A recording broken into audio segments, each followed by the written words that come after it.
ಮಾನ್ವಿಯಲ್ಲಿ 75ನೇ ವರ್ಷದ ಸಂವಿಧಾನ ಸಮರ್ಪಣೆ ದಿನಾಚರಣೆ ಕಾರ್ಯಕ್ರಮ ಉದ್ಘಾಟಿಸಿದ ಶಾಸಕ ಹಂಪಯ್ಯ ನಾಯಕ್.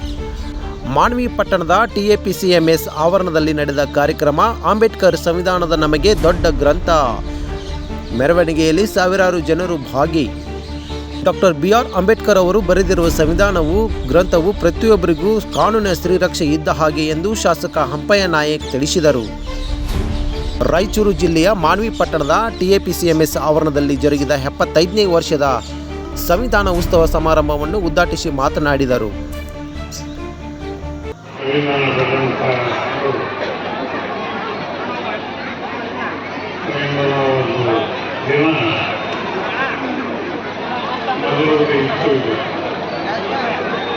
ಆದರೆ ಅದು ಈ ದೊಡ್ಡ ಪ್ರಮಾಣದಲ್ಲಿ ಎಂಥ ಒಂದು ಇದರಲ್ಲಿ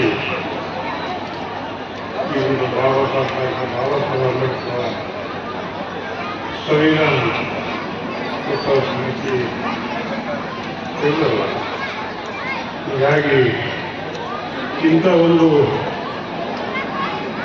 ಸಂವಿಧಾನ ಉತ್ಸವ ಸಮಿತಿ ಮಾನವೀಯರು ಮಾಡಿದಂಥ ಒಂದು ಇವತ್ತು ಅತಿ ದೊಡ್ಡ ಪ್ರಗತಿಯಂತ ಕಾಣುತ್ತೆ. ಇಂಥ ಡಾಕ್ಟರ್ ಬಾಬಾ ಸಾಹೇಬ್ ಅಂಬೇಡ್ಕರ್ ಅವರ ಮಾಡಿದಂಥ ಒಳ್ಳೆಯ ಕೆಲಸ ಇಲ್ಲಿ ಯಾರು ಮಾಡಕ್ಕೆ ಸಾಧ್ಯ ಅಂತಕ್ಕಂಥ ಮಾತನ್ನು ಈ ಸಂದರ್ಭದಲ್ಲಿ ಹೇಳ್ತಿದ್ದಾರೆ.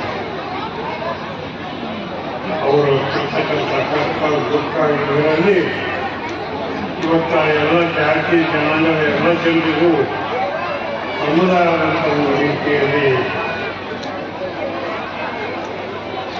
ಪ್ರತಿಯೊಂದು ಜನಾಂಗಗಳು ಸಮುದಾಯದಂಥ ಒಂದು ರೀತಿಯಲ್ಲಿ ಸಂವಿಧಾನ ರಚನೆ ಮಾಡಿ ಇವತ್ತು ಮಕ್ಕಳ ವೃದ್ಧರನ್ನ ಯುವಕರನ್ನ ನೇರಕ್ಕೆತ್ತಕ್ಕಂಥ ಕೆಲಸ ಇದು ಅವರವರು.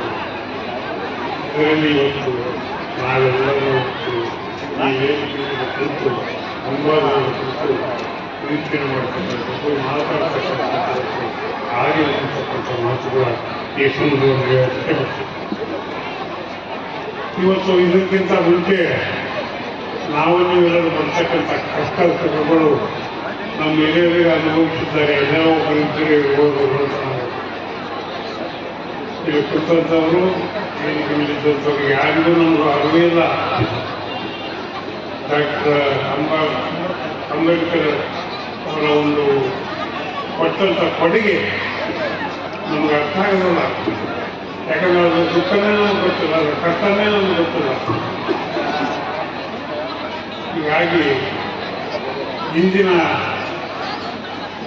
ಯಜಮಾನ ದೇಶಗಳ ಒಂದು ಡಾಕ್ಟರ್ ಅಂಬೇಡ್ಕರ್ ಸಾಹೇಬರು ಕಷ್ಟಪಟ್ಟಂಥ ದಿನಗಳೇನಿದೆ ಅಷ್ಟೇ ಸುಖವಾದ ದಿನಗಳು ಇವತ್ತಿನ ದಿವಸ ಇವತ್ತು ನಮ್ಮೆಲ್ಲರಿಗೆ ಕೊಟ್ಟು ಹೋಗಿ ಅಂತಕ್ಕಂಥ ಮಾತು ಕೈ ಎತ್ತಿ ಹೇಳಬೇಕಾಗುತ್ತೆ. ಇವತ್ತು ಅಂಬೇಡ್ಕರ್ ಅವರ ಸಂವಿಧಾನ ಬಂದಿದ್ದರೆ ಇವತ್ತು ನಾವು ಇಷ್ಟು ಜನ ಇಷ್ಟು ಮಂದಿ ಅನ್ನೋದು ವೇದಿಕೆ ಮೇಲೆ ನಾವು ಕೂರಿಸ್ತಿಲ್ಲ, ಒಬ್ಬರಿಗೊಬ್ಬರು ಮಾತಾಡ್ತಿದ್ದಲ್ಲ, ಒಬ್ಬರೊಬ್ಬರು ಚರ್ಚೆ ಮಾಡ್ತಿದ್ದಲ್ಲ, ಒಬ್ಬರೊಬ್ಬರನ್ನು ನೋಡ್ತಿದ್ದಲ್ಲ, ಆಡ್ತಿದ್ದಲ್ಲ.